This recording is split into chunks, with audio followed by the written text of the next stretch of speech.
Oke, halo semuanya. Ketemu lagi bersama saya Ricky Randy. Di video ini saya mau update ya tentang prediksi atau tren COVID-19 di Indonesia dengan prediksi matematika. Bagaimana? Apakah terjadi penurunan atau peningkatan dari sejak pertama kali adanya kasus? Mari kita cek sama-sama. Nah, di sini adalah grafik perkembangan COVID-19 yang total terkonfirmasi, dirawat, meninggal, sembuh sejak per tanggal 4 Mei 2020 ya. Total kasus yang terkonfirmasi 11.587 kasus, dirawat 8.769, meninggal 864 dan sembuhnya 1.954. Nah, tren ke sini apakah naik atau turun? Memang secara grafik kita lihat yang dikonfirmasi kasusnya tuh setiap hari masih nambah ya. Tapi tren penambahannya ini apakah meningkat atau menurun? Artinya kasus ini semakin banyak atau berkurang? Nah, kita mau analisa sama-sama. Berikutnya ini adalah data ya per 4 Mei juga ya. Ini per tanggal 4 Mei 2020 dari Worldometer ya, kalian bisa cek sendiri di Google ya, search saja statistik coronavirus atau live counting coronavirus. Nah, ini muncul data seluruh dunia itu terkonfirmasi 3.600.000 kasus dengan meninggalnya 250.000 ya, yang sembuh 1.170.000. Total yang meninggal per 1 juta orang populasi penduduk 32 orang ya. USA peringkat pertama masih paling banyak kasus 1.197.000. Lalu Spain, Italia, UK, Inggris, France, Jerman dan seterusnya ya. Nah, kita mau lihat Indonesia ada di Indonesia ada di sini ya, peringkat 30-an ya. 30-an dari 200-an negara dengan total kasus 11.587. Penambahannya 395 dari hari sebelumnya ya, meninggalnya 804, yang sembuh 1.954 ya. Ini adalah total kasus statistik seluruh dunia. Jumlah pasien positif berdasarkan grafik ini saya pernah share di video sebelumnya ya. Yang biru ini adalah yang kenyataannya di Indonesia. Lalu yang orange ini adalah yang 1,2x ya, pemodelan 1,2 dan ini 1,25 pangkat X. Waktu itu saya prediksi dengan pemodelan 1,2. Y sama dengan 1,2 pangkat T ya. Pangkat T berdasarkan waktu itu mirip ya, di tanggal berapa belas April waktu itu saya udah share. Nah, ternyata setelah kita tarik lagi ke tanggal 4 Mei dari tanggal 2 Maret pertama kali ada kasus, yang hijau inilah yang data positif sesungguhnya.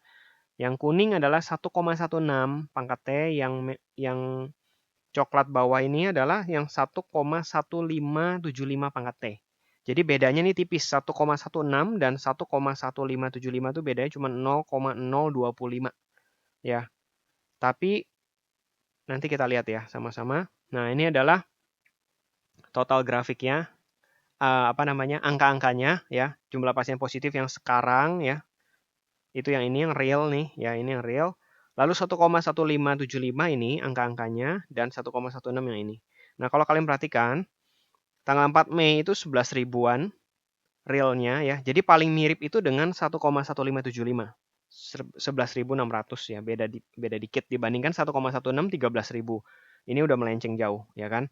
Nah, tapi kita perhatikan tanggal 14 Mei nanti, berarti 10 hari dari sekarang ya, dengan grafik 1,1575 itu sekitar 50.000 positifnya, 1,16 58.000. Lalu kalau kita anggap 1,14 ya pangkat T itu hanya 16.000 ya. Saya berharap semakin berkurang ya, nggak mengikuti grafik yang sekarang. Yang grafik sekarang itu kan 1,1575 nih, ya kan? Saya berharap berkurang. Sama seperti yang lalu tanggal berapa belas April itu kan Y sama dengan 1,2 pangkat T. Itu mirip datanya. Nah, sampai sekarang sekitar 14 harian, tanggal 4 Mei, itu turun trennya menjadi 1,1575. Ya, ini berarti pencegahannya pemerintah sudah cukup baik ya dengan adanya PSBB.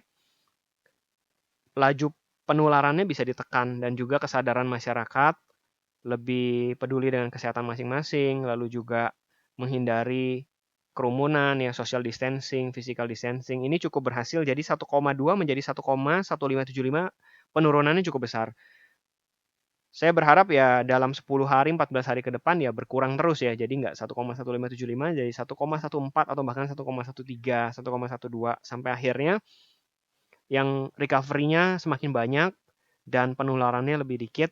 Akhirnya kita semua bisa kembali aktivitas normal. Pastinya semuanya udah kepengen sekolah lagi, keluar rumah, bisa beraktivitas normal ya.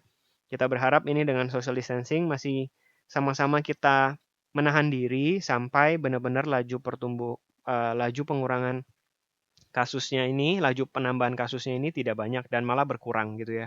Jadi yang sembuh lebih banyak daripada yang positif ya, harapannya seperti itu. Nah, dari data yang tadi ya, kalau kita bandingkan total kasus di Indonesia dibandingkan seluruh dunia ya, tadi kan ini Indonesia sekitar 11 ribuan dengan seluruh dunia 3,6 juta, ya itu dibagi aja. Jadi sekitar 11 ribuan dibagi 3,6 juta itu hanya 0,3%. Memang kelihatannya kecil banget Indonesia ini kasusnya dibandingkan seluruh dunia. Tapi bukan berarti yang kecil ini boleh kita abaikan gitu ya. Kita harus cek dengan tingkat penambahan kasus ya.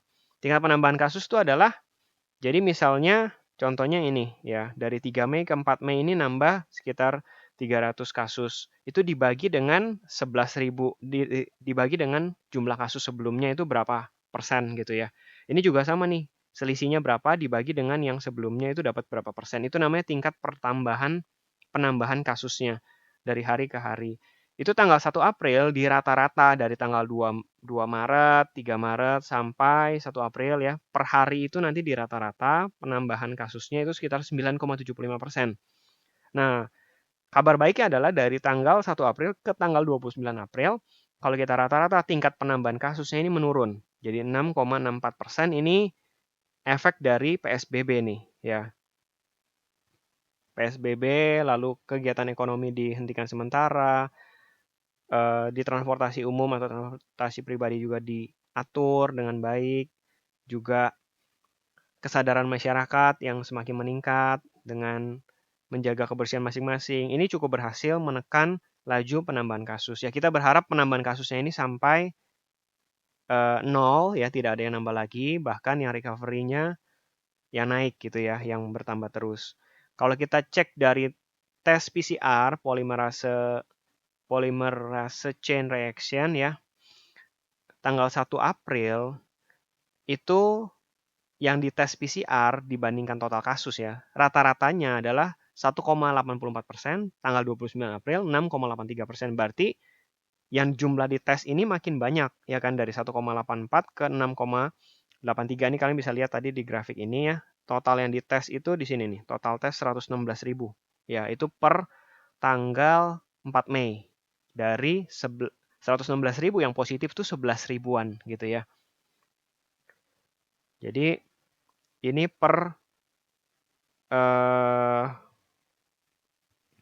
yang dites PCR ya, per populasi itu semakin meningkat.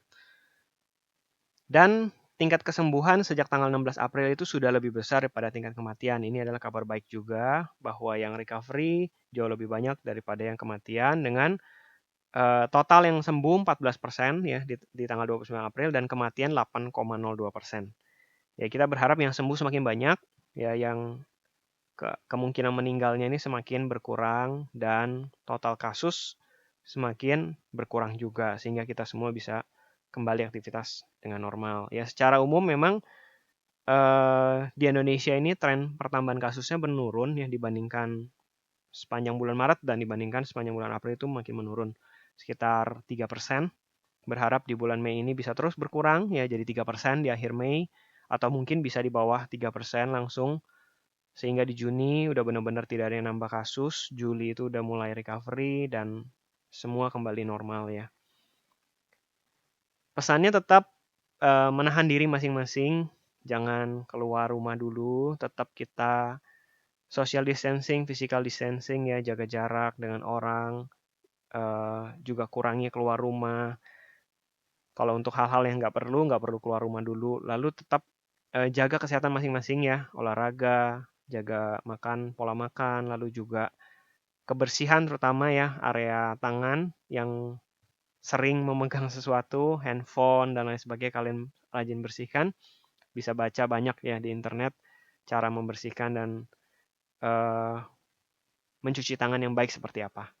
Oke, sampai di sini semoga bisa membantu semua. Harapannya prediksi saya di tanggal 14 Mei 16.000 ini tidak tercapai ya. Jauh di bawah 16.000, nggak sampai 16.000. Ya, oke. Sampai ketemu di video berikutnya. Semoga ini membantu ya. Bantu share dan jangan lupa subscribe, pencet belnya. Thank you semuanya. Bimbo Smart, your smart solution.